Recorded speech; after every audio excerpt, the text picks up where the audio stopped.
Exato. Então, eu queria dar boa tarde a todos, me apresentando aqui. Meu nome é Alan Lopes, eu sou superintendente adjunto de operações e eventos críticos aqui na Agência Nacional de Águas. Eu vou coordenar aqui esse webinar juntamente com o meu colega Rogério Menescal, que é o coordenador de segurança de barragens aqui na agência. Nós temos aqui uma longa parceria com o OSASC, Corpo de Engenheiros do Exército Americano, focado nesse último acordo, na parte de segurança de barragens e análise econômica também voltada à gestão de recursos hídricos. Estão fazendo uma série de webinars com o objetivo de transmitir conhecimentos, difundir conhecimentos e capacitar, desenvolver institucionalmente tanto a agência quanto as diversas instituições parceiras da ANA, os órgãos fiscalizadores estaduais, principalmente. São webinars que estão aí desenhados para atacar problemas previamente identificados na área de segurança de barragens no Brasil. Então, a gente já trabalhou já falamos aqui sobre modos de falha, diferentes tipos de modos de falha, questões de hidrologia, questões até de mudanças climáticas, análise de risco, análise de portfólios de grande número de barragens, experiências e lições aprendidas mais recentemente. E hoje a gente vai ter um webinar mais específico voltado para a experiência do estado da Califórnia, porque todos os outros webinars foram muito focados na visão do próprio USASP e também visões de especialistas da área. E nesse momento a gente vai ter nesse webinar a experiência de um estado americano que tem a função também de regular e fiscalizar a segurança de barragens, o que é mais similar ao papel da ANA e órgãos fiscalizadores no Brasil também. Então, com isso, eu queria rapidamente só, Rogério, passar para você rapidinho, para você se apresentar, o Calvin, e na sequência eu apresento o nosso palestrante. Rogério. Boa tarde a todas e todos. Agradecer aí o apoio da USASC, como a Alan bem falou. Acho que é o 11º workshop, Alan, que tem vários temas. Todos estão no canal da Ana no YouTube, na playlist lá de segurança de barragem. Agradecer o nosso palestrante, Arya Balakrishnan, vai falar um pouco da experiência do estado de Califórnia. O estado também deve ter muitas barragens de todos os tamanhos e tipos, como também encontramos aqui em vários estados do Brasil. E acho que vai ser uma troca, intercâmbio aí de experiência deles muito boa aí para a gente tirar alguns ensinamentos. Agradecer a todos a oportunidade. Obrigado. Perfeito. Vou passar novamente para o Calvin. Agora, oficialmente, Calvin, puder se apresentar como representante do OSASC. Sim, boa tarde a todo mundo. Gostaria de agradecer a Ana para esse parceiro que a gente tem, que é muito forte e muito valoroso entre o ZAS e a Ana. E gostaria também de agradecer nossa speaker que está conosco hoje, Araya Balakrishnan. E a gente gostaria de agradecer para essas informações. Nós estamos com essa parceira para muitos anos com a ANA, e essa área de segurança de barragem é uma área que é muito forte com essa perspectiva federal, e agora a gente vai ouvir com a perspectiva estadual também. Então, Alan, você pode continuar com as apresentações. Perfeito, Calvin, obrigado pela presença. Eu queria então apresentar o Dr. Arya Balakrishnan, agradecendo pela presença imensamente, por estar aqui conosco, ter dedicado o seu tempo para que possa nos ensinar um pouco como funciona e como se atua, né, na segurança de barragens do estado da Califórnia. O Dr. Arya trabalha na California Division of Safety of Dams, como engenheiro principal e gestor de reavaliação de engenharia. Ele tem liderado 2 novos programas, um relacionado a mapeamento de inundações e o outro relacionado à avaliação de riscos de barragens existentes, que foram estabelecidos por lei no ano de 2017. Anteriormente, trabalhou na divisão de engenharia do Departamento de Recursos Hídricos e na indústria privada, e na Fungro West, Company, principalmente em projetos relacionados a barragens e diques. O Dr. Balakrishnan possui mais de 25 anos de experiência profissional após se formar pela Universidade da Califórnia em Davis, com doutorado e mestrado na área de engenharia geotécnica. Então, seja muito bem-vindo, doutor Arya, e vou passar a palavra a você. Queria dizer para os nossos participantes também dar boas-vindas a eles, dizer que nós vamos ter um momento de perguntas ao final da apresentação. Podem fazer suas perguntas pela ferramenta de perguntas e respostas, aqui o Q&A, que está aqui.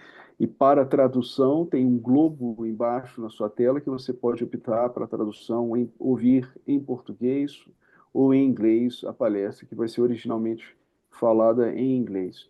Então, doutor Arya, passo a palavra para o senhor. O senhor pode compartilhar sua apresentação e fazer sua palestra. Obrigado.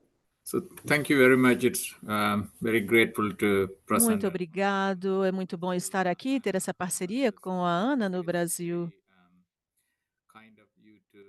É muito gentil de vocês em pedir a nós que a gente possa compartilhar esse programa de segurança de barragens de programa e ver como nós gestionamos tudo isso com a questão da legislação que nós temos aqui sobre segurança de barragens. Então, hoje, os assuntos que eu vou falar com vocês estão aqui. Nós temos o programa, toda a experiência do programa de segurança de barragem, também quais são as legislações recentes que nós temos.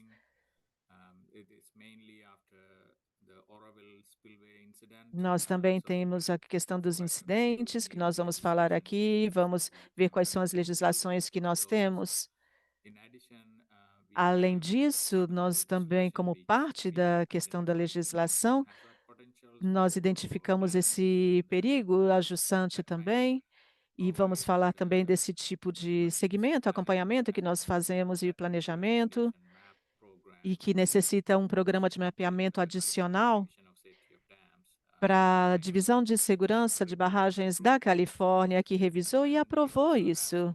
Nós também temos algumas legislação relacionada à inspeção também e à reavaliação das barragens existentes. Dito isso, eu vou falar um pouquinho para vocês sobre a experiência que nós temos aqui em segurança de barragens. Então, aqui nós temos esse slide, mostra para a gente o histórico, o histórico de eventos que nós temos. Então, a Divisão de Califórnia para a Segurança de Barragem foi criada em 1929, depois do problema que nós tivemos com a falha da barragem de St. Francis.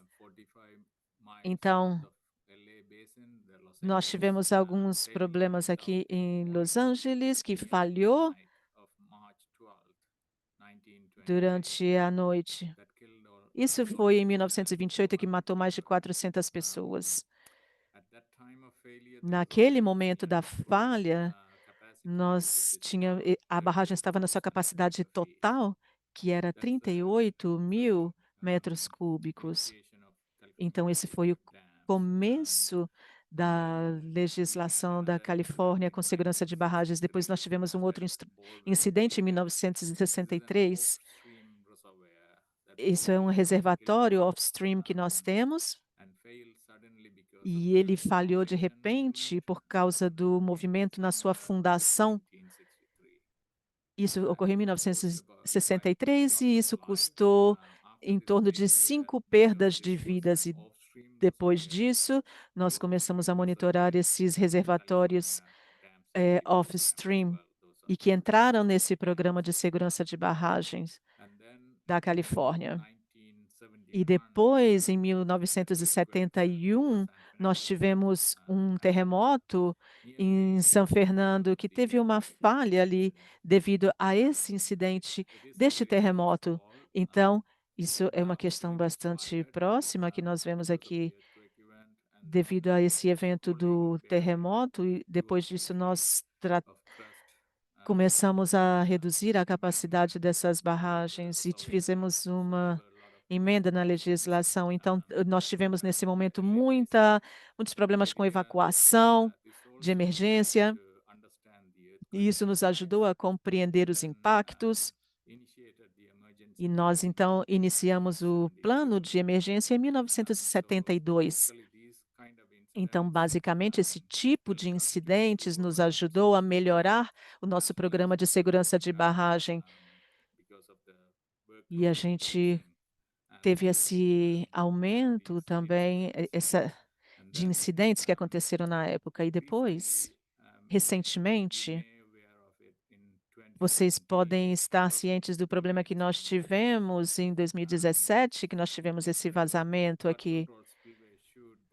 Então, nós vimos esse vertedouro que teve problema e que fez uma pressão muito forte aqui. E isso custou 4,7 milhões de 1.000 hectares. Então, esse foi um grande evento que nós tivemos ultimamente. As pessoas foram evacuadas, ao redor de 2.000 pessoas que foram evacuadas, mas felizmente a barragem não completou aquela falha, mas esse incidente criou muitos outros novos programas sobre segurança de barragens em 2017. Então, eu vou falar um pouco mais deles mais adiante, mais à frente. Esse slide mostra aqui as regulações que nós temos para barragens e reservatórios em Califórnia. Nós temos aqui a questão de regulação federal e também, além disso, nós temos essa comissão regulatória também, que trabalha para poder regular isso. Então, algumas dessas barragens que nós temos aqui na Califórnia, nós temos 2 pessoas que estão fazendo a regulação dessas a cada 2 barragens. Então, isso aqui nos mostra uma ideia das barragens que nós temos. Nós temos grandes barragens, nós temos de concreto, nós temos as de gravidade. Então, se você olhar aqui as de pedras, se você olhar aqui na questão jurisdicional, no tamanho jurisdicional, esse slide está mostrando aqui toda e qualquer barragem o seu ratio de armazenamento. Aqui tem 6 pés de armazenamento. Todas elas, que menos que isso, 15 de armazenamento, nós vemos aqui que estão na área de não jurisdicional. Essa área verde é o tamanho da área jurisdicional da Califórnia sobre as barragens. Bastante parecido com os critérios que nós temos de acre de medição. Então, esse slide mostra para vocês o tipo de atividades que nós fazemos no nosso programa de segurança de barragem, independentemente da revisão do design, seja a construção de uma nova barragem ou de uma barragem existente. Nós revisamos os design dessas barragens e vemos as questões que nós esperamos, ou a gente aprova se elas estão no período de construção, e aí eles fazem esse tipo de construção. Algumas das construções têm componentes bastante complexos, então eles podem. Algumas construções têm o seu limite ali de construção, mas a gente pode fazer essa observação da medição dessas construções e depois, anualmente, nós fazemos uma inspeção e o monitoramento destas barragens, das barragens existentes, e nós também fazemos a revisão da instrumentação. Além disso, nós tivemos no passado, antes de 2017, nós fizemos algumas avaliações sobre o tamanho que também estão disponíveis, esses estudos, e também nós tivemos algumas respostas, dependendo do conceito que nós tínhamos aqui. Mas em 2017, depois de todos os incidentes ocorridos, outros programas surgiram. Então, nós fizemos essa avaliação de vertedouros aqui. Talvez vocês podem ver essa avaliação que era mais focada nos vertedouros, e depois nós também fizemos uma revisão dos mapas de inundação e sua aprovação em todas as barragens. Eu vou falar um pouco mais detalhadamente sobre elas depois, e nós também fizemos a revisão dos estudos de risco para a tomada de decisões. Então, nós começamos a analisar esses estudos e depois todos os incidentes nos deu força administrativa extra para que a gente e eu vou falar um pouco mais sobre isso depois. Então, estes são os principais programas que nós temos e administramos aqui nessa divisão de segurança de barragens. Então, esse slide dá uma ideia para vocês de como nós estamos organizados. Nós temos a nossa divisão, nosso departamento, que tem diferentes filiais. Nós temos 3 corpos técnicos. Nós temos os engenheiros de campo, que são responsáveis pelas inspeções anuais e a a inspeção de contratos e instrumentação. Depois nós temos o design de engenharia, que são responsáveis pela qualificação dessa barragem, uma nova construção de barragens sobre este design, e depois a especificação. Depois nós temos também a nossa filial de reavaliação de engenharia, que é responsável por dar assistência e revisar e analisar essas avaliações, e também são responsáveis pela revisão dos mapas de inundação. E depois nós temos algumas filiais de suporte, como, por exemplo, engenharia geológica, que faz a supervisão em cada uma desses outros departamentos aqui de engenharia. Nós também temos um departamento de administração, e também esse outro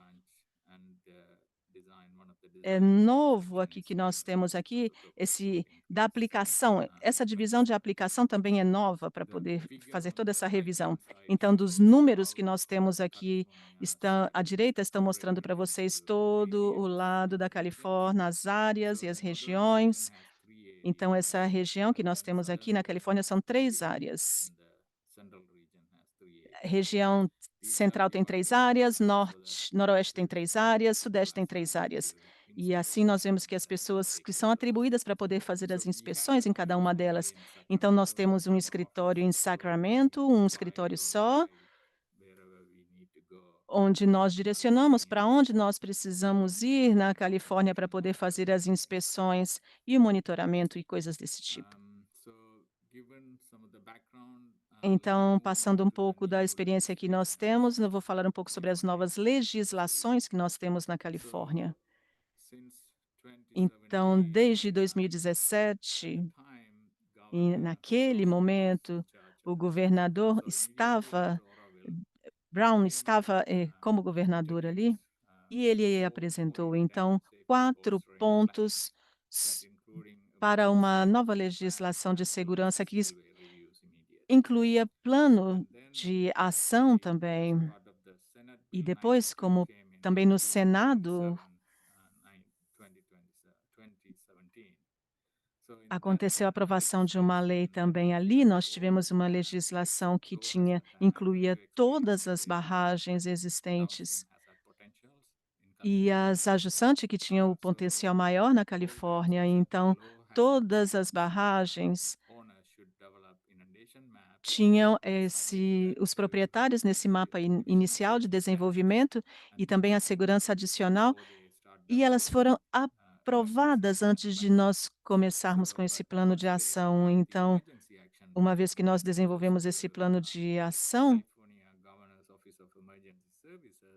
nós fizemos isso para poder revisar todos os serviços de emergência e também revisar todo o plano de ação que deveria ser formado. Depois, também apresentamos uma aplicação de 92 no Senado para poder ter as penalidades civis necessárias. E até o momento não eram necessárias, mas no passado não tínhamos flexibilidade, a gente apenas podia restringir aquele reservatório. E depois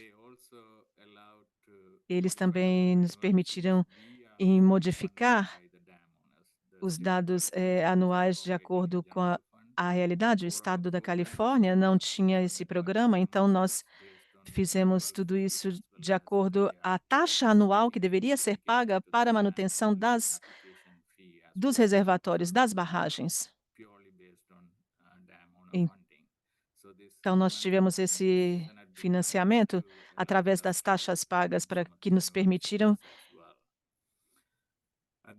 emitir essas taxas anuais. E também nós tivemos aqui a Lei 1270, que foi aprovada em 26 de fevereiro de 2018, que determinou a frequência de inspeções nas barragens. Além disso, eles também nos pediram para poder contratar uma empresa independente para poder fazer essa revisão e fazer a avaliação do procedimento de avaliação e de inspeção. Eles fizeram a revisão e forneceram algumas recomendações, e foi dessa forma como nós fornecemos essa avaliação de risco para a criação dessa lei. Depois nós também tivemos outra aprovação, e isso apresentou, esse projeto de lei da Assembleia apresentou à população informação essencial, por exemplo, algumas dos reservatórios que eram restritos e também aqueles que pediam que nós tivéssemos um mapa de provável inundação para que essa lei fosse aprovada. E nós também informamos a população tudo sobre os riscos possíveis. Então, aquelas eram as legislações que nós tivemos desde 2017. Depois, esse programa dos vertedouros é basicamente a identificação de 93 grandes vertedouros que nós temos para poder fazer essa avaliação depois do incidente que aconteceu. É um tipo bastante parecido do que a gente vê, esse programa de revelação dos vertedouros. Então, a gente tinha que fazer a avaliação e um relatório de desenvolvimento para as inspeções e também fazer a revisão de tudo como necessário. O resultado desse programa dos vertedouros, que estão em diferentes estágios agora, nós temos um campo adicional de investigação para ter um código concreto de investigação. Então, nós também temos um sistema para ver a localização dos problemas que podem ocorrer, e nós também temos alguns reparos necessários que foram feitos pelos proprietários, e alguns desses vertedouros estavam realmente em condições muito ruins para a sua manutenção. Então, ele foi solicitado aos proprietários que fizessem a substituição daqueles vertedouros existentes. Então, essas coisas aconteceram. Nós temos esse programa de vertedouros, e depois, agora eu vou passar para os riscos potenciais que nós temos, que foi estabelecido em 1992. Então, todas as barragens downstream têm essa classificação que é bastante parecida com a Califórnia, mas nós temos quatro categorias diferentes. A, a última é extremamente alta, que tem esse dano alto. Então, eu vou passar aqui pelo risco mais baixo, que não está relacionado, ou que não haverá provavelmente uma perda de vidas humanas. Então, nós vemos aqui a questão do impacto ambiental e econômico também, que está limitado à questão da nível de risco. Então, nós vemos que isso pode causar alguns dano econômico, impacto nas estruturas existentes. Então, esses são considerados danos existentes, significativos. Depois nós temos as outras barragens que podem significar pelo menos a perda de uma vida humana. E como critério adicional, isso não importa se vai ter um impacto econômico ou não, mas sim a perda de vidas. Então, ela é classificada dessa forma. E extremamente alto seria a mesma coisa se nós tivermos aqui um potencial de perda de vida de uma ou mais pessoas, e também ele tem mais.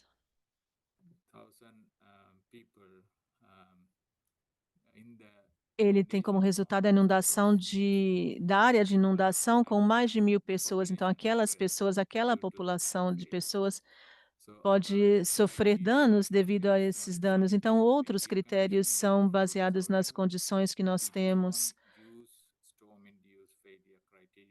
porque nós analisamos esse critério quando nós determinamos aqui o potencial de dano de uma barragem ajussante.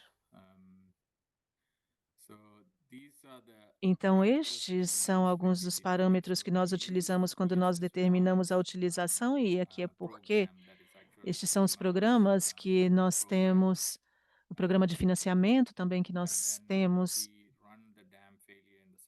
e depois nós vemos o programa, a questão do impacto, a gente olha para o impacto que isso pode causar. Se há uma questão de um problema, uma estrutura não habitável ali, e se ela é de 1 ou mais pés, tem um grande potencial de perda de vida. Da mesma forma, nós temos com outros tipos que têm um impacto econômico também de estruturas ou coisas parecidas. Nós também vemos as estruturas não habitáveis, como um armazém, por exemplo, que não é aplicável à questão de considerar a perda de vida, mas tem um impacto econômico, a mesma coisa dos camping grounds, onde nós temos um potencial de perda de vidas, a depender da profundidade, e depois o impacto econômico que nós temos aqui, que precisa ser considerado. Tipicamente, isso está vinculado à perda de vidas. Nós também vemos a questão se as estradas são pavimentadas, se não são, mas baseadas nisso. Nós não necessariamente vemos que isso vai ter um impacto econômico significativo, mas se houver, nós consideramos isso como impacto significativo. E nós também vemos a velocidade quando nós fazemos isso. Da mesma coisa com as fazendas, onde nós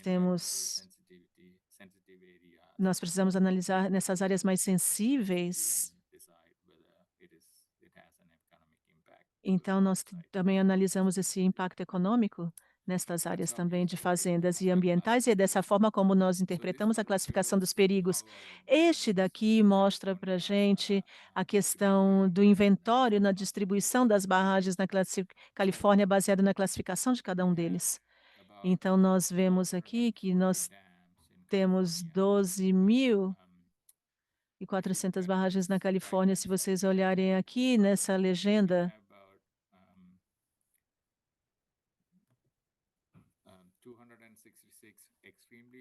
266 barragens com nível extremamente alto e 463 com nível alto, 130 com nível significativo e com nível baixo de risco, 378, no total de 1.240 barragens. Então, vocês verem que essas barragens estão localizadas na Baía de São Francisco e também na área de Califórnia, na Baía da Califórnia.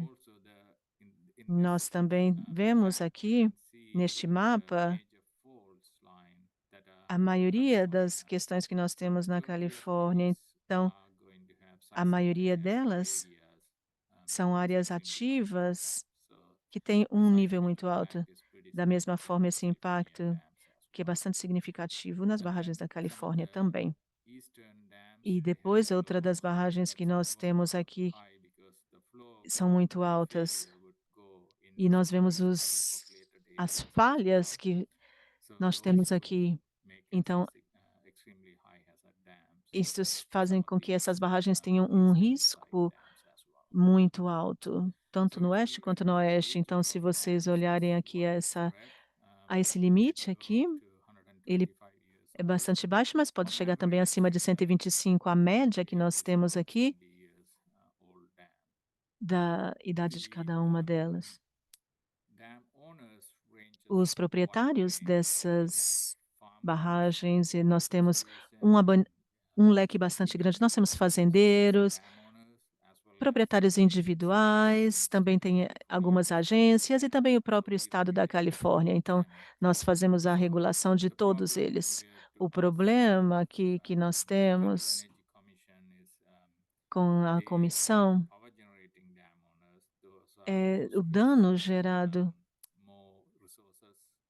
porque isso gera mais recursos para as barragens dos fazendeiros e das pessoas físicas. Então, nosso programa está focado em implementar essa legislação para poder cuidar dessas barragens, para que tenha uma administração melhor devido a essa questão dos recursos. E também é um tipo de desafio que nós temos quando nós vemos o mapa de inundação e mapa de desenvolvimento. Esse é um grande desafio para também os donos de barragem para poder manter os seus recursos. O próximo mapa que nós temos de inundação e de preparação, que é parte desse cenário, é o SB 92. Então, aqui, esses números mostram uma barragem há muito tempo atrás, nos anos 90, e à esquerda vocês podem ver que ela estava bem vazia, que tinha espaço para desenvolvimento, mas hoje em dia ela está completamente desenvolvida no seu entorno.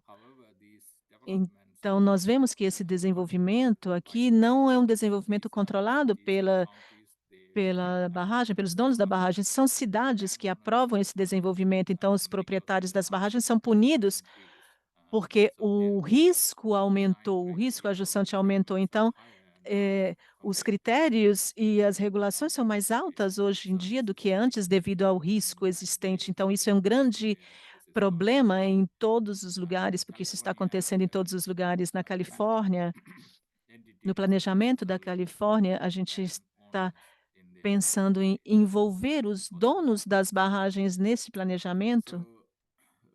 Então, aqui, para o planejamento de emergência, nós temos 3 fatores combinados. Um deles é o perigo, as classificações dos perigos potenciais, depois os mapas de inundação e depois os planos de emergência.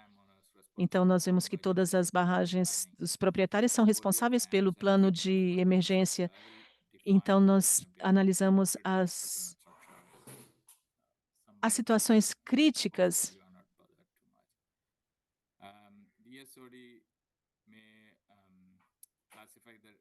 Nós vemos também a classificação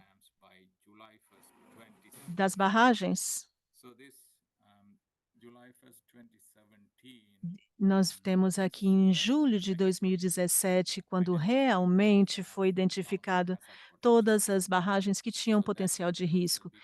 Então, esse foi um grande esforço que foi feito em 430 barragens. Então, nós tivemos, desde aquele incidente que aconteceu em 2017, e aí nós precisamos fazer a identificação para identificação, toda a classificação para identificação de risco. Então, nós vemos aqui que nós fizemos essa classificação baseada no mapa de inundação, e é por isso que nós tivemos essa classificação também. Nós fizemos essa avaliação dos vertedouros, que é feita uma atualização da regulação do programa de segurança de barragem a cada 10 anos. E depois, é o que acabei de dizer, isso vai ser regulado a cada 10 anos, e ele pode ser modificado, pode ter uma mudança significativa também no seu desenvolvimento antes disso, e eles precisam fazer atualização a cada 10 anos. Nessa janela, como eu disse para vocês, nós tivemos essa aprovação dos mapas de inundação pelo DSOD e também pelo EAP. E depois, todos os mapas de inundação precisam estar disponíveis para o público.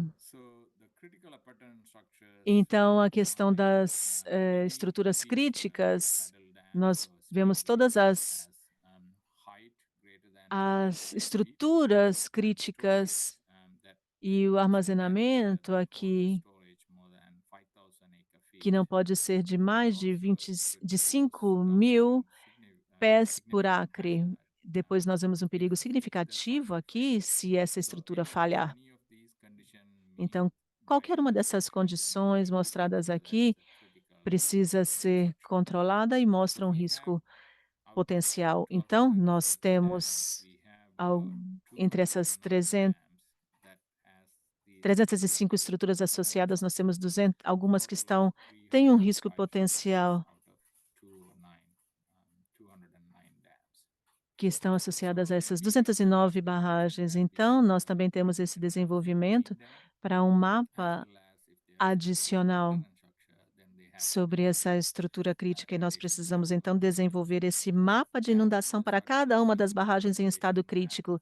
E aí nós desenvolvemos esse mapa de inundação e ele é enviado para uma revisão e sua aprovação. Então, no momento em que os legisladores trabalharam nessa legislação em 2017, nós tínhamos barragens com risco altíssimo e alto.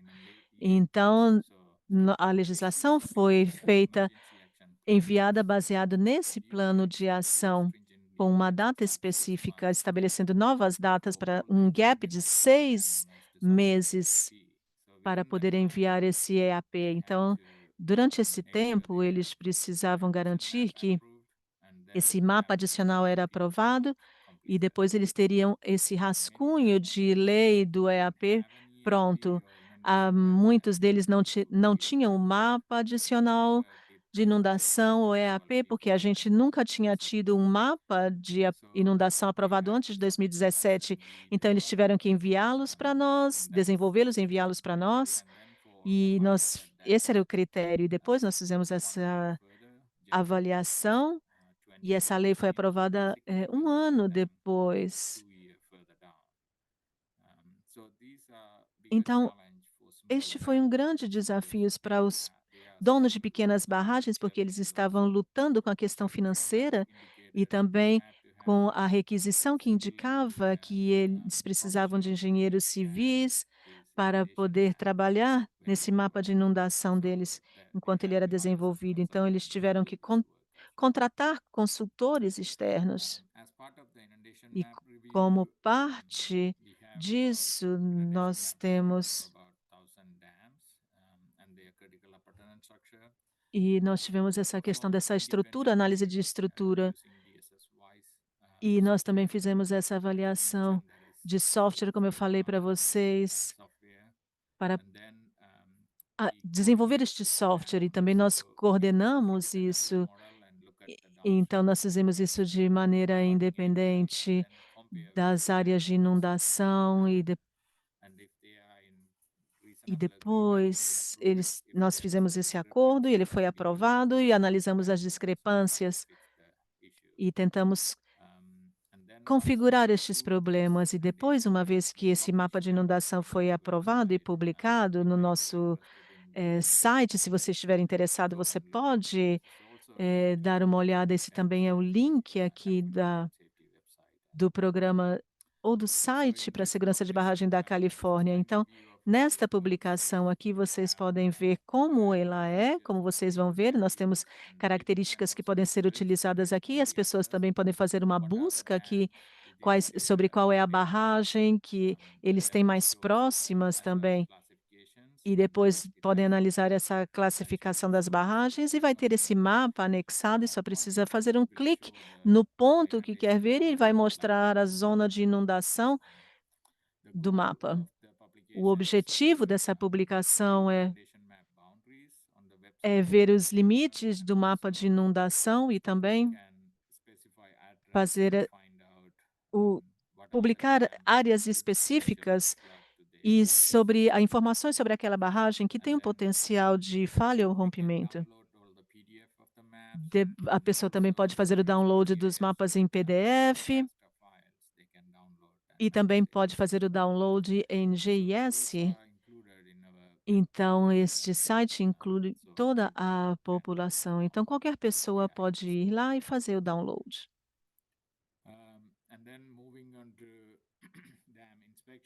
E depois a gente passa para a inspeção e para o nosso programa de avaliação. Isso aqui vem de 2017, que vem de 26 de fevereiro de 2018. Essa é a frequência das inspeções que foram estabelecidas. Duas coisas, é a frequência da inspeção para barragens e também para as estruturas em risco. E, além disso, eles também, nós temos os protocolos de segurança de barragens que precisa ser revisado. Então, no lado das inspeções, nós fizemos inspeções mesmo antes de que essa lei fosse aprovada. Nós fizemos inspeções gerais anualmente em cada uma das barragens, mas essa legislação realmente nos ajuda a tratar das barragens e fazer realmente essa inspeção a cada ano, onde a gente tem as barragens com dano alto, extremamente alto e significativo, tem que ser inspecionada a cada ano, mas se ela tem um risco baixo, precisa ser inspecionada a cada 2 anos fiscais.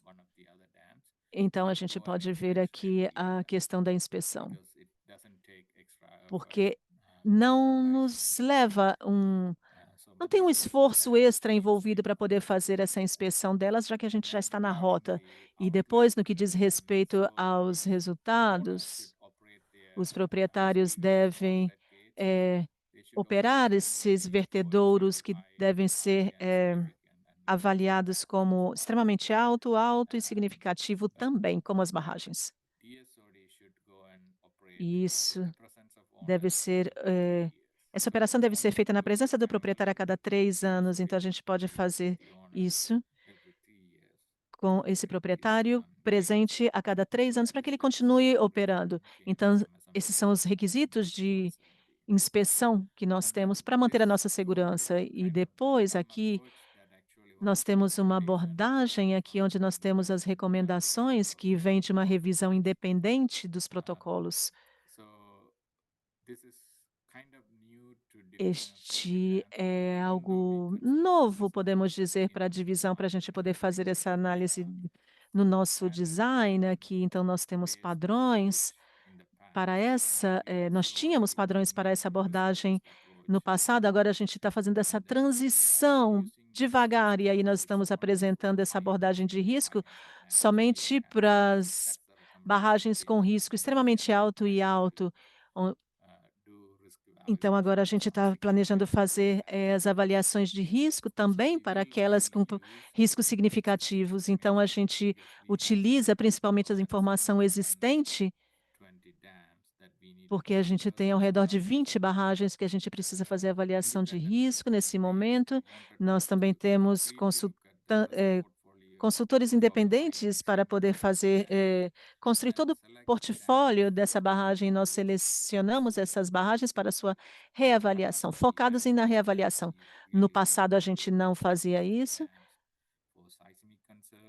A gente apenas fazia a reavaliação baseado em preocupações ou se alguma falha acontecia. Mas agora nós vamos fazer essa avaliação de risco e depois no estudo de risco a gente vai identificar o que está direcionando aquele risco específico. E aí a gente vai fazer uma avaliação mais profunda e, se for necessário, a gente vai informar. Então, essa avaliação uma medida proativa. A avaliação de risco é parecido com o que eu falei, principalmente para poder priorizar o nosso DSOD. E depois, uma vez que a gente tem identificado o risco da barragem e a falha também, a gente pode estar mais focados nas reavaliações para poder garantir de que o estudo foi feito de forma correta, porque a gente precisa da questão da interpretação e do julgamento sobre aquele risco, e depois nós estaremos mais focados na reavaliação, e aí, se a gente ainda identifica algumas preocupações, a gente pede ao dono daquela barragem que faça as correções necessárias, e a gente conversa com ele ou eles, e aí eles nos apresentam a solução para as preocupações que nós apresentamos para uma estrutura específica ou para um problema específico. Esta é a forma como nós planejamos seguir em frente com o nosso programa. Neste momento, nós estamos tratando dos mapas existentes, das barragens de alto risco, mas também com as recomendações de consultores externos para poder utilizar este programa que nós temos para a nossa divisão de segurança de barragens. Esse é o meu último slide. Então, este foi o meu último slide. Se houver perguntas, por favor, fiquem à vontade para fazê-las. Perfeito, muito obrigado, doutor Aria, pela apresentação, bastante informativa, com muitos detalhes técnicos e também muita semelhança eu vi aqui com o modelo brasileiro também de fiscalização, né? Eu vi a classificação quanto às consequências, né? Quanto ao perigo, que nós também classificamos entre alto, médio e baixo, o potencial de consequências decorrentes de um eventual rompimento de barragens, da mesma forma como vocês, né? E um dos grandes problemas que a gente tem, e isso já é a minha primeira pergunta, Rogério, que já passou pela minha cabeça, é que você classifica como um significativo hazard, né, com uma consequência significativa, mesmo se não houver a possibilidade de perda de vidas. E se houver a possibilidade de perda de apenas uma vida, né, já é caracterizado como significativamente alto, né? Isso não traz No, problemas. if it is only one life, it Aham. most likely going to be high, but the A extreme maioria delas é alta, mas extremamente alta eles deveriam ter a perda de uma vida e, além disso, mais 1.000 pessoas na zona de inundação também. Então, a Califórnia tem uma população muito grande no entorno das barragens, então a gente precisa separar as comunidades menores que são impactadas pelas barragens e as comunidades maiores. Então, a perda de vida sempre é considerada como alta e extremamente alta. O que diferencia é se a gente tiver uma família ou duas famílias naquele percurso ajussante. E se tiver 1.000 pessoas, vai ser extremamente alto, mas extremamente alto é uma população alta no entorno, mais de 1.000 pessoas que estejam no entorno daquela barragem. Ficou Sim, claro? tá claro. Mas aí, minha pergunta é, o que muda em termos de exigências de segurança de barragens, se uma barragem é classificada com um perigo extremamente alto ou apenas como perigo alto? Ou seja, as barragens que têm comunidades com mais de 1.000 pessoas, né, são classificadas com perigo extremamente alto. O que muda em termos de eles têm mais exigências em relação à fiscalização ou right. procedimentos de segurança? Qual é a diferença?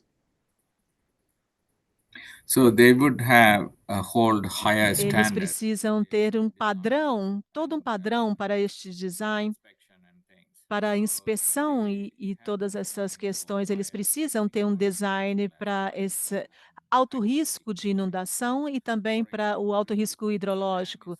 Por exemplo, se uma barragem tiver um nível extremamente alto, a gente vai pedir a eles para fazer um design, provavelmente de uma inundação nível máximo, mas se for alta, a gente talvez possa permitir que eles, num período de retorno,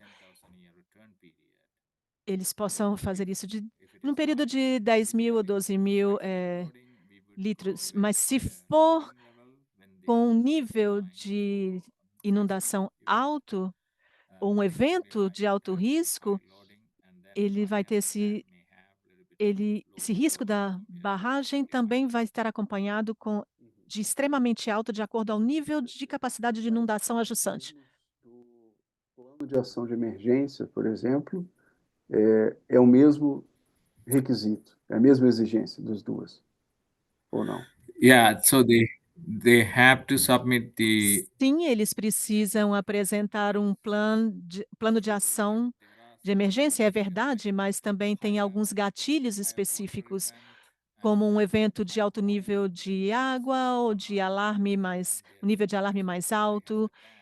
ou com um nível de perigo extremamente alto, então eles precisam ter um sistema de alarme, mais interação entre a equipe da barragem e os gerentes desse plano de ação de emergência. Eles precisam se comunicar com mais frequência quando eles têm barragens com um nível extremamente alto de risco. Nós temos uma pergunta aqui no Q&A do Arnaldo Souza, que agradece pela excelente apresentação e pergunta se a aprovação do projeto, um novo projeto ou de mudanças em barragens existentes, é feito por meio de um processo formal, o processo de aprovação do projeto da barragem. Isso ele quer dizer que Right. O dono da barragem Go ahead. pode apenas proceder depois que teve a aprovação do projeto. A pergunta dele é se o dono da barragem ele só pode construir ou fazer a mudança na barragem se ele tem a aprovação do projeto. Não sei se deu para entender com a tradução. Yes, I did. So I Sim, eu think compreendi. Eu acredito o proprietário, ele, para fazer uma modificação na sua barragem, se qualquer coisa estiver atrapalhando ali aquela barragem, então eles precisam de uma permissão nossa, e aí eles precisam colocar, enviar uma requisição de uma modificação significativa naquele design e mostrar também os relatórios para poder fazer isso, e nós vamos fazer a revisão e aprovar. E só após isso eles podem proceder com a modificação. Eles só podem fazer o que for aprovado, eles não podem ir além daquela aprovação das modificações. Isso é para todas as barragens jurisdicionais. Se essas barragens não estiverem na nossa jurisdição, por exemplo, se uma barragem estiver com mais de 6 metros de altura, por exemplo, então o dono pode fazer o que ele quiser. Mas se estiver na nossa jurisdição, eles precisam receber a nossa permissão primeiro. Certo? Uma nova barragem que queira ser construída. correct. Yeah, they have to submit the Exatamente. Eles precisam enviar um formulário e nós vamos fazer a revisão e enviar comentários se for necessário. E se nós dermos o ok, nós vamos dar uma carta de aprovação para ele para que ele possa proceder com a construção da nova barragem. A segunda pergunta do Sérgio Salgado, que também agradece pela apresentação, ele disse que o senhor mencionou que algumas barragens não têm o plano de ação de emergências, ou ainda o mapa de inundação. Nesses casos, existe algum tipo de assistência ou de possibilidade? São duas perguntas, na verdade. Se existe algum tipo de assistência que a divisão de segurança de barragens dá para o empreendedor para que ele faça o seu plano de ação de emergência, e a segunda pergunta dele é se existe a possibilidade da barragem ser removida, caso ele não cumpra, por exemplo, a obrigação de fazer o plano de ação de emergência. right. So we don't Muito bem. have Infelizmente, nós não temos nenhum tipo de financiamento para ajudar na construção desse plano de emergência. Nós temos planos assistidos para fornecer modificações nas barragens, mas não para mapas de inundação, mas eles têm alguns recursos de financiamento, que algumas donos de barragem pegam esse financiamento, mas não é fácil de obter este tipo de financiamento. Então, alguns dos donos de barragem, eles estão realmente lutando para poder adquirir isso. Nós não podemos ajudá-los, mas eles precisam cumprir com estes requerimentos.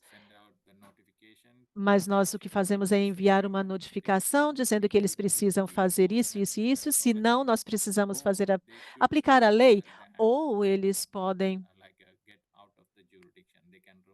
ter uma barragem, removê-la e ter essa barragem fora da área de jurisdição e revisar o armazenamento e a altura.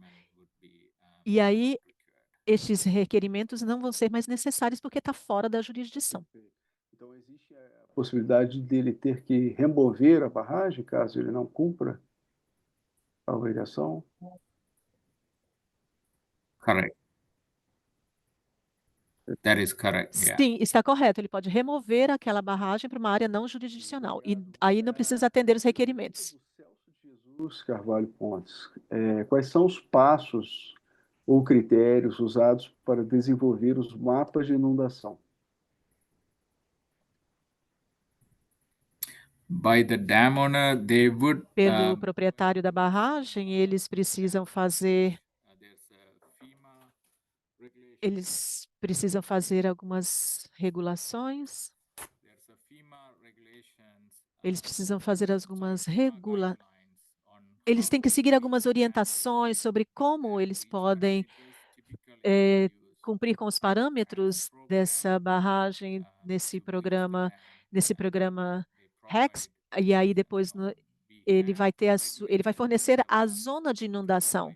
E ele também pode fornecer mais informações que é feita pelos donos da informação, quais são os parâmetros de rompimento que eles precisam utilizar, quais são as informações que eles precisam enviar para que nós possamos analisar e aprovar. Também a questão dos limites de inundação, também a questão de segurança e o tempo de chegada como mapa de inundação que ele precisa enviar para a gente. Normalmente, a maioria dos donos de barragens, eles utilizam 2 análises de rompimento de barragem, eles desenvolvem então o seu mapa e depois alguns dos proprietários de barragem, eles utilizam o REC-RES, uma análise REC-RES.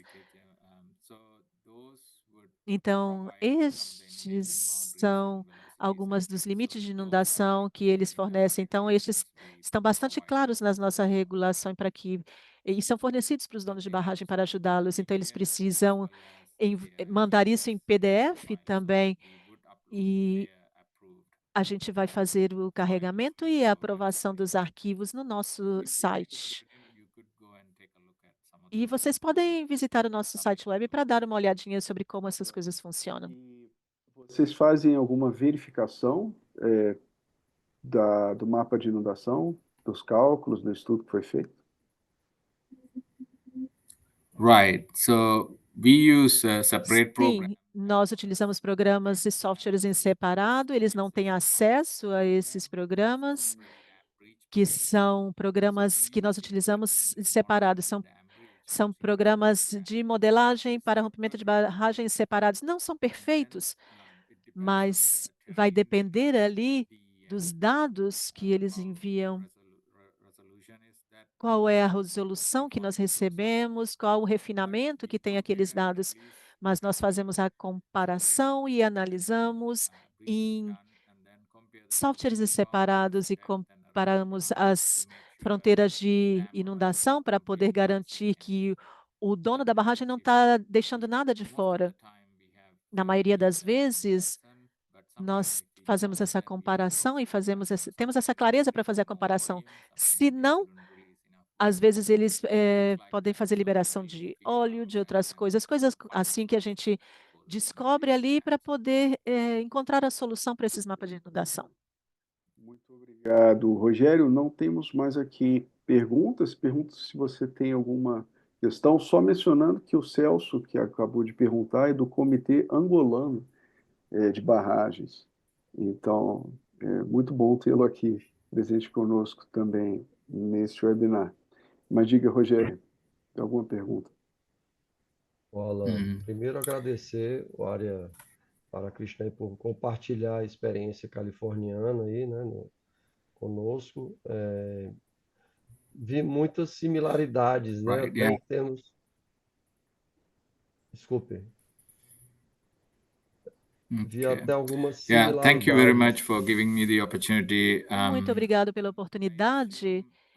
Eu creio que a Ana deve ter, sim, classificações parecidas, similares, com a nossa agência, com a classificação como alto, significativo e baixo. Vocês devem ter diferentes classificações de acordo com o país. Vi muitas similaridades, né, em relação ao padrão, até em termos de quantidade, né? Como a gente ia comentando, a ANA especificamente regula 1.150 barragens.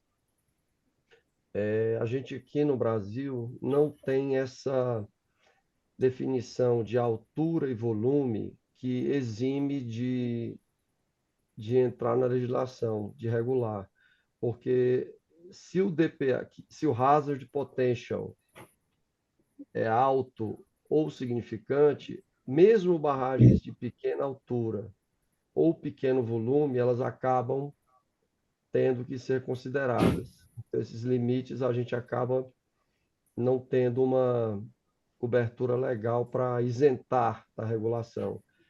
Mas eu achei curioso que os números também, assim, em termos do que fica no nível de extremamente alto e significante de vocês, deu mais ou menos, números mágicos, 65% do total das 1.240 barragens. É um número grande, né? É um número grande das barragens que exigem uma atenção grande do Estado, né? Das equipes do Estado. E aí vem a questão, a pergunta, vocês, assim, dessas 1.240, vocês tiveram que avaliar o hazard potential de todas elas e vocês que fizeram ou quem faz é o proprietário? Uma pergunta. Não sei. Right. At the beginning, we actually used No começo, nós utilizamos o Google Map e o nosso julgamento para poder identificar a classificação de perigo, porque nós não tínhamos muito tempo para poder decidir sobre todas essas barragens. Então, nós utilizamos o conhecimento das pessoas que estavam fazendo a inspeção das barragens e para poder compreender o Google Map, para poder olhar a altura e o volume. E depois, quando nós tínhamos o mapa de inundação no processo de aprovação como parte da revisão, nós também fizemos a classificação de modificação, se necessário, do perigo. Então, o programa de mapa de inundação nos ajuda a definir a classificação de perigo se tiver algum ajuste, alguma coluna de ajuste errada, esse tipo de coisas. Então, como parte do mapa de inundação, a gente já precisou modificar o nível de perigo, se necessário. Que vocês dispõem aí no Estado para fazer essa avaliação do hazard potential, são mais ou menos quantos servidores? Quanto tempo levou? Quantos homens hora?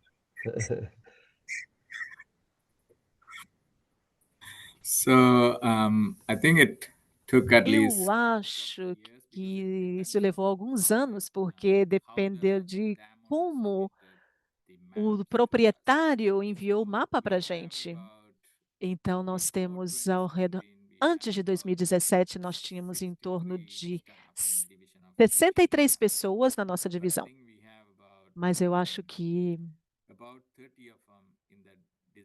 nós temos 30 deles no design das barragens e de avaliação antes de aumentar o número do staff. Hoje em dia, a gente tem 98 pessoas na nossa divisão. Então, no começo, foi um problema, foi um gargalo mesmo em 2017, 2018, mas depois, com todas as tarefas, com os projetos de construção, controle de vertedouros, a gente precisou aumentar o nosso staff.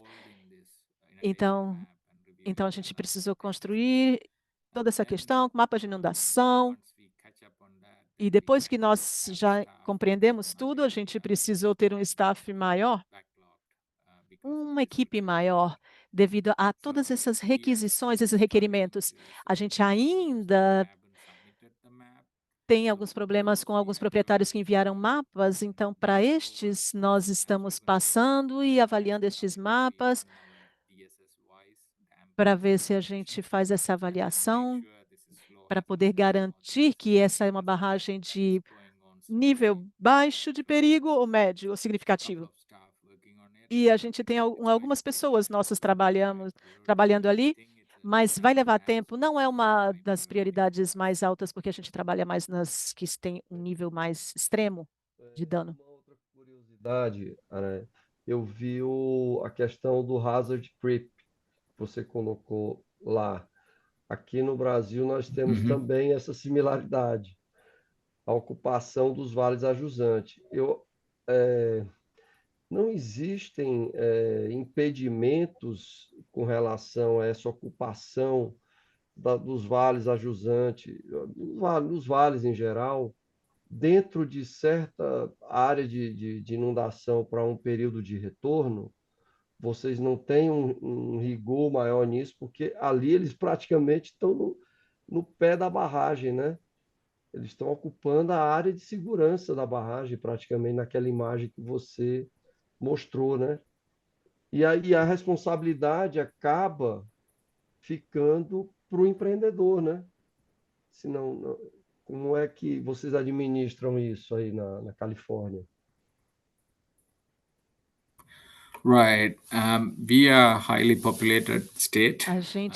A Califórnia é um estado altamente populoso, mas se você olhar para os incidentes nosso programa de barragens, de segurança de barragem, ele é bastante robusto e forte, eu diria, porque tudo que você vê ali no vale da barragem ali, basicamente pode se tornar um incidente. Então, nós fazemos essa avaliação no Vale de São Francisco, que nós tivemos mais de 1.000 barragens nos últimos anos. Então, desde então, dedinhos cruzados, mas eu acredito que a gente está a gente está tentando controlar essa questão de falha de barragens, porque a gente faz toda essa avaliação dessa falha, do possível rompimento, a gente faz a avaliação hidrológica também, e se tem algum problema, a gente identifica, a gente já faz o conserto, a gente já faz uma emenda no projeto, porque é uma grande barragem, e também nós pedimos aos proprietários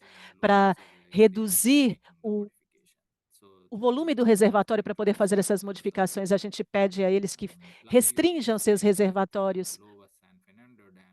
A gente também tem em São Fernando, teve um incidente em 2017, então nós temos uma restrição muito forte nos reservatórios desde que o terremoto aconteceu. Então tem algumas restrições, sim, que ajudam bastante, porque nós temos uma barragem hidrológica ali, então tem suas restrições ali, baseada na prevenção das falhas. Obrigado.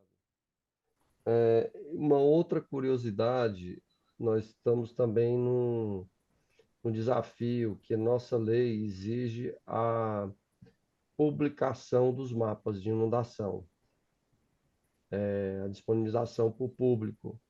E aí eu queria saber como foi essa experiência na Califórnia, se teve algum problema, alguma coisa, os prós e os contras que você eventualmente identifica nessa questão.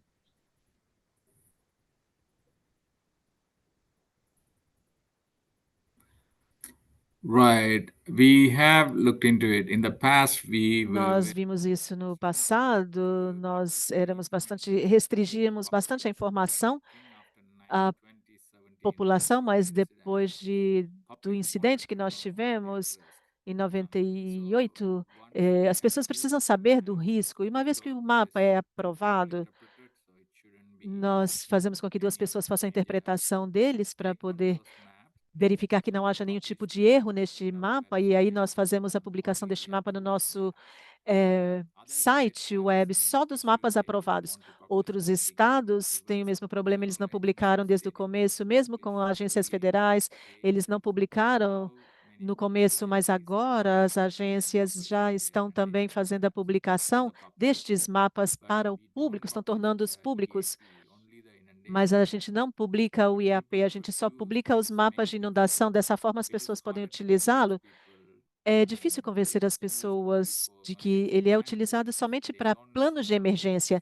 Não necessariamente eles, utilizam isso, de que essa água vai passar ali. Então, o caso de falha de barragem é muito difícil para a gente fazer com que as pessoas compreendam aquele conceito.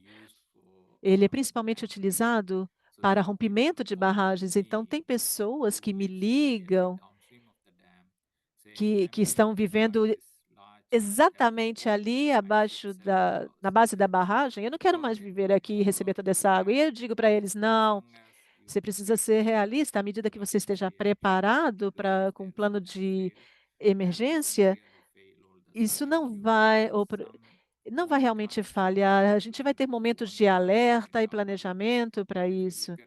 Mas se você olhar ao risco das barragens na Califórnia, nós não temos tanto risco de falhas de barragem. Então, isso é principalmente para os gestores de os planos de emergência, para que eles se preparem para um incidente ou algo que possa ocorrer.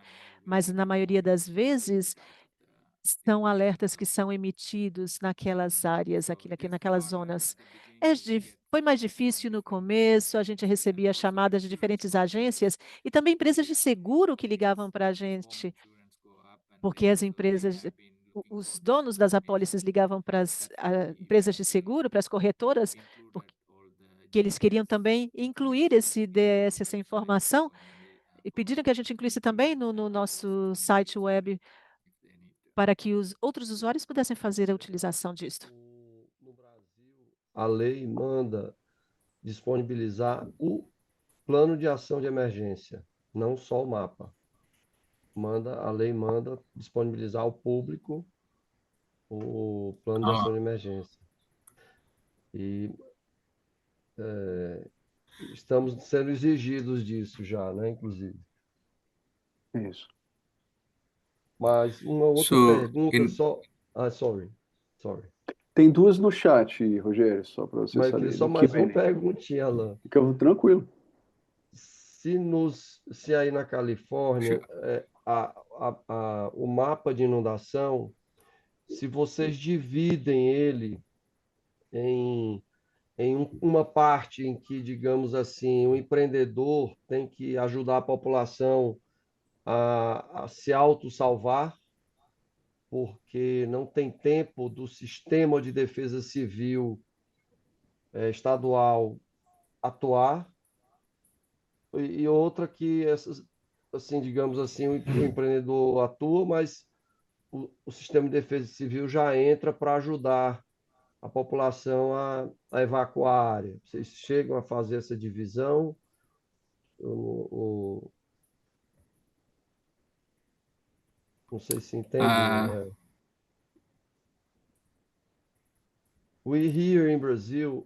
Nós aqui no Brasil dividimos em duas zonas.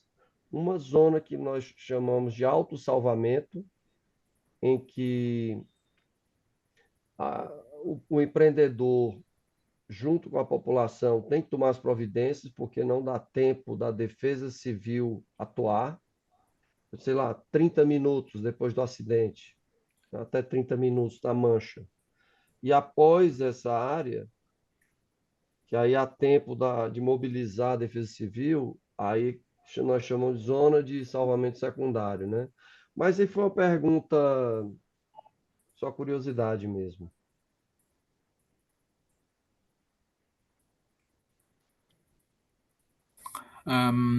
No, we don't keep two. Não, nós não temos zonas separadas. Nós temos apenas um mapa para a população e também esse plano de emergência para a barragem. As pessoas podem fazer utilização desse mapa, mas quando eles fazem realmente uma evacuação real, vamos dizer, tem uma falha que pode ser diferente, pode estar em condições diferentes. Nós produzimos mapas de forma mais conservadora, com um armazenamento mais conservador e também com parâmetros de rompimento mais conservadores. Porém, cada um dos incidentes são diferentes, porque o armazenamento pode ser diferente do que a gente tem no mapa, a gente supõe no mapa, pode haver algum tipo de interpretação também que eles podem fazer durante o desenvolvimento do incidente. E é por isso que nós precisamos explicar à população de que não é um mapa de evacuação, são apenas informações para a gestão de emergência para evacuar as pessoas se um incidente ocorrer. Então, se houver uma falha forte mesmo, eles vão ter tempo para poder fazer essa evacuação.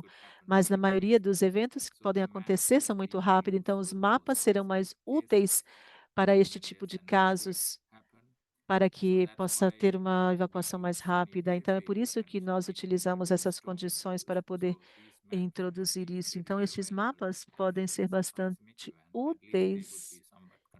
Pelo menos eles vão ser conservadores nos dados, mas eles podem usar estes mapas imediatamente para poder tomar algum tipo de ação imediata.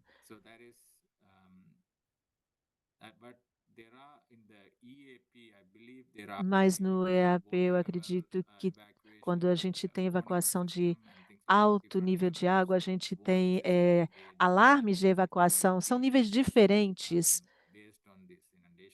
baseados nesse mapa de inundação e também como eles devem operar ali naquele momento. Obrigado, Aranha. Nessa linha, Rogério, que eu ia perguntar é se o empreendedor, o dono da barragem, tem alguma responsabilidade no momento do acidente para evacuar as pessoas. E se a divisão de segurança de barragens, a Califórnia também, o regulador, também tem alguma função no momento do acidente.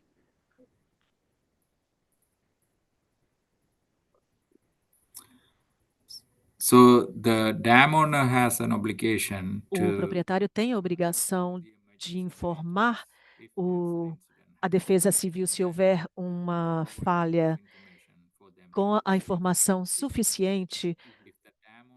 Se o proprietário não atua de forma, a gente vai forçá-lo a que atue como agência reguladora. E eles devem fazer o que nós vamos dizer, por exemplo, se houver um incidente, que houver uma falha de barragem, e é uma falha iminente, e se o dono não cuida sobre como ele pode interromper essa falha, então nós vamos fazer com que ele encontre um contratista ou alguém que finalize aquela falha, que conserte aquilo. Então, nós temos autoridade para intervir se o proprietário da barragem não estiver atuando corretamente. Obrigado, bem interessante. Eu vou seguir aqui, tem 3 perguntas aqui no chat. O Sérgio Salgado pergunta para as barragens que não estão dentro da jurisdição, por conta do tamanho delas, são as pequenas. É feito algum tipo de análise sobre o possível dano que elas possam causar também? Porque algumas delas também poderiam envolver perdas de vidas, né? Algumas próximas a residências, por exemplo. Existe alguma atuação ou elas realmente não têm nenhuma atuação?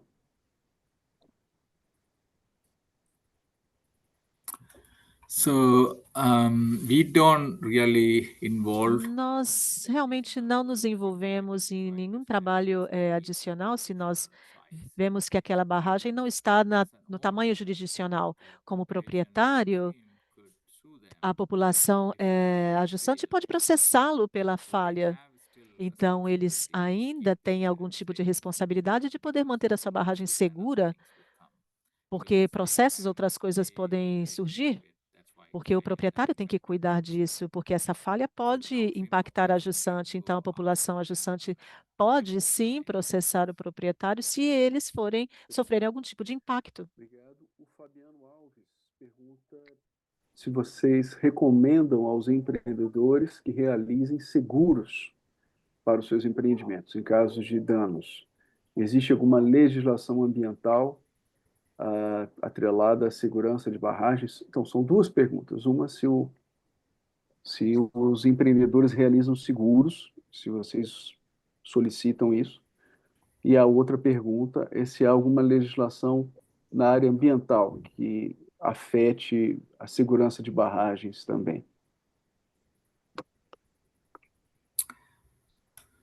Yeah, so we don't require the homeowner to have, Nós não exigimos que o proprietário tenha uma pólice de seguro, on the environmental side, mas no lado ambiental, some of the modification that algumas das modificações que nós solicitamos como agência, eles precisam sim cumprir com todos os requisitos ambientais. Algumas vezes eles cumprir com as questões ambientais pode levar bastante tempo. Então, isso é uma preocupação para nós como agência, e é por isso que nós tentamos nos comunicar com o grupo regulatório ambiental para ver se eles podem forçá-los um pouquinho a cumprir com estes critérios para poder solucionar isso. Mas eu sei que há alguns projetos que estão atrasados devido às questões ambientais. Mas normalmente nós resolvemos isso. E se leva muito tempo, aí nós vamos restringir esse reservatório a um nível mais baixo, se a gente vê que vai levar muito tempo para eles poder cumprir com todas as questões ambientais. Perfeito. Mais uma pergunta, o Wesley Leonel pergunta se no mapa de inundação são colocadas placas que orientam a população a se deslocar para um lugar seguro, né? Placas que orientam as vias de evacuação da cidade. E se sim, de quem é a responsabilidade pela instalação dessas placas, dessas sinalizações? E também quem é a responsabilidade pelo treinamento da população para a evacuação?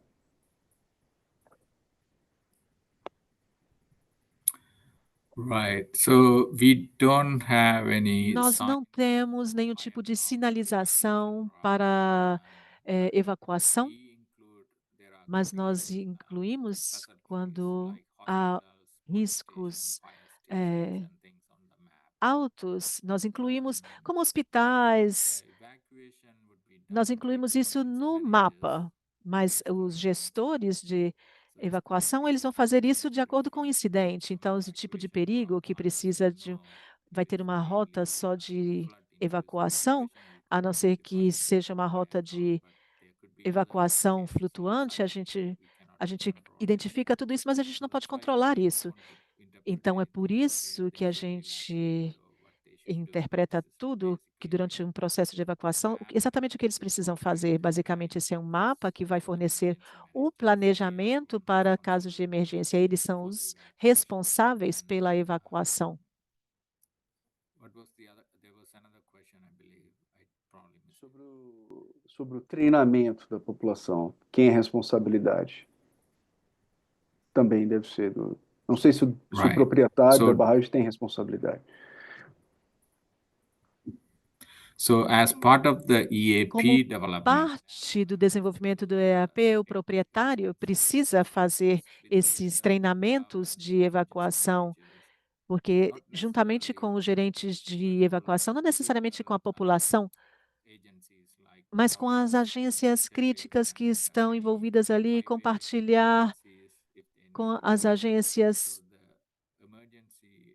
Então, os exercícios de emergência precisam ser feitos, e isso é responsabilidade do proprietário da barragem. E depois tem uma documentação da EAP que precisa ser preenchida, e eu acredito que ele tem que praticar isso por 1 ano ou 2 anos. Esse é um requerimento do Serviço de Emergência da Califórnia. Eles gerenciam a maioria das situações de emergência com os proprietários, e também eles são aqueles que aprovam o EAP. Nós não aprovamos, nós só aprovamos o mapa de inundação. E depois o Serviço de Emergência da Califórnia é aquele que precisa aprovar o EAP.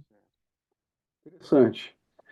O Leonel pergunta também nessa linha do plano de emergência se vocês usam diferentes níveis de severidade, por exemplo, nível normal, nível de atenção, nível de alerta, nível de emergência, à medida que a emergência progride, né?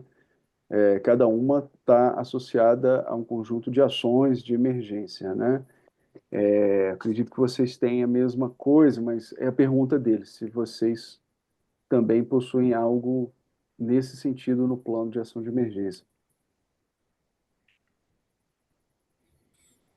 Right. So my understanding, O que eu entendi é que o EAP deve ter um nível normal de água alto em 3 ou 4 categorias diferentes, correto? Então, eles precisam documentar quando o alarme vai ser soado de acordo aos diferentes casos. Então, há diferentes níveis de emergência que são identificados no EAP.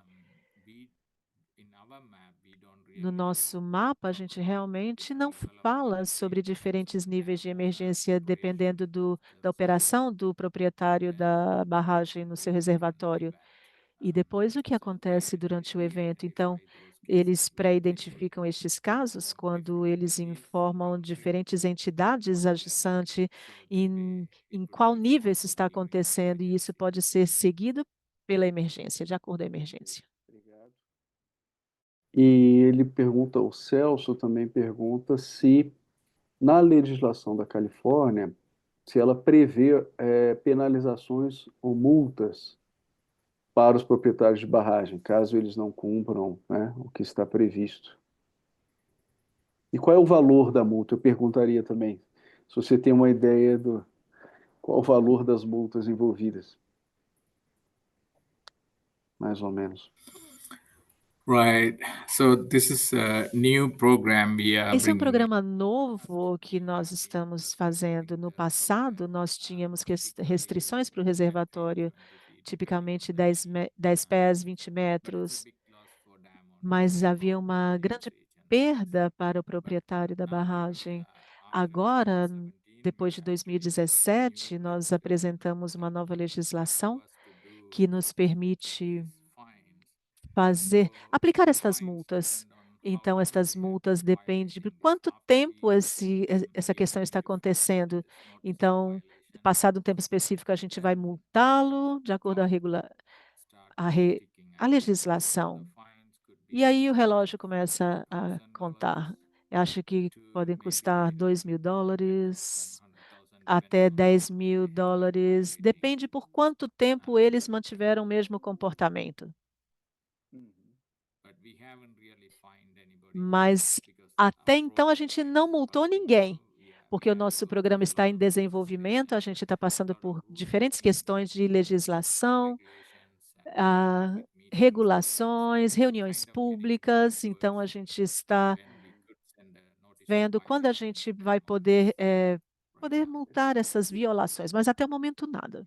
Rogério, tem mais duas perguntas aqui mais gerais. Eu te perguntar se você tem alguma coisa, a gente vai até que horas também, só para...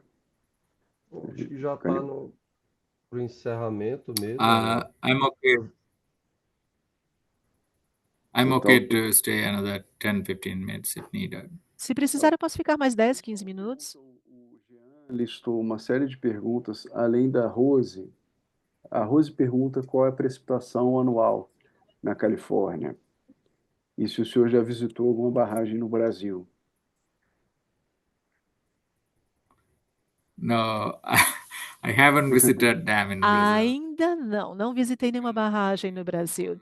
E a nossa precipitação normal aqui pode variar de 12 a 24, 30.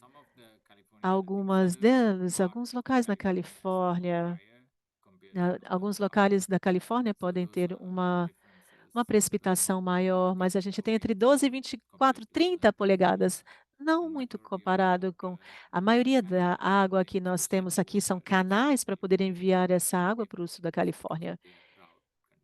Normalmente quando eles estão em condições de seca. Rogério, o Jean fez um conjunto de perguntas. Eu vou, para não estender, acho que muito também, acho que muitas foram abordadas aqui.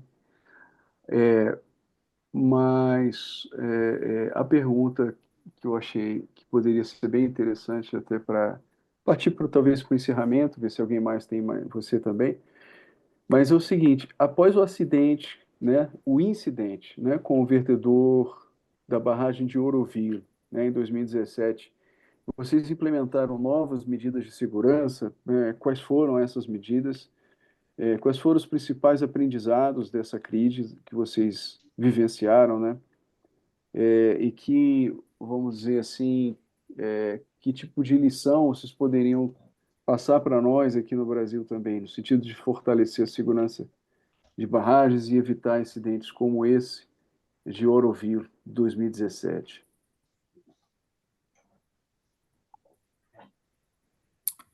So there are a lot of changes Houveram after muitas mudanças depois de 2017. the EAP and inundation O maps EAP change e os mapas de usefully inundação after têm 2017.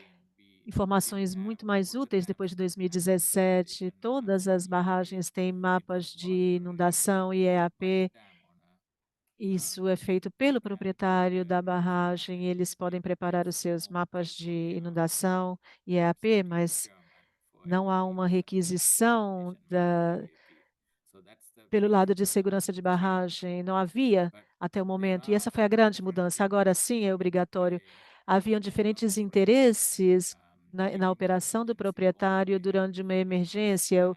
O proprietário podia ter diferentes interesses de que a agência regulatória tem, porque eles são os proprietários que têm o armazenamento durante aquele problema, porque eles precisam de água para poder fornecer para os clientes deles. Então,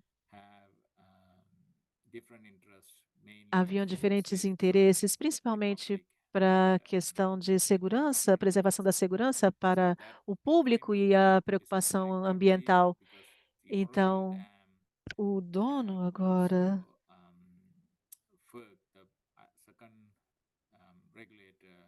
também tem uma questão jurisdicional e regulatória devido à geração de energia. Também nós temos dois reguladores diferentes, mas nós não tivemos nenhum tipo de fricção nessa regulação.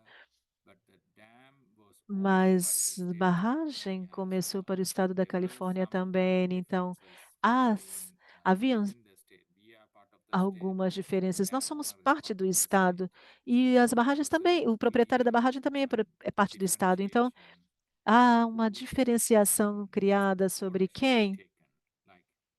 qual é a ordem que deve ser feita, feita pela Agência de Segurança da Califórnia. Só esse tipo de preocupação que nós temos e, além disso, eu acho que antes era muito ruim, porque não haviam as regulações necessárias. Então, agora você precisa fazer isso e agora você precisa fazer isso. Mas eu acredito que essa reavaliação vai nos ajudar bastante, retornando e revisando todas as barragens antigas para poder interpretá-las e também algumas das inspeções e para prestar mais atenção nelas. Então, às vezes, nós fazemos uma avaliação mais detalhada sobre aquela barragem para ver se tem alguma questão crítica, investigar e identificar o que está por vir e sua estrutura. Coisas assim.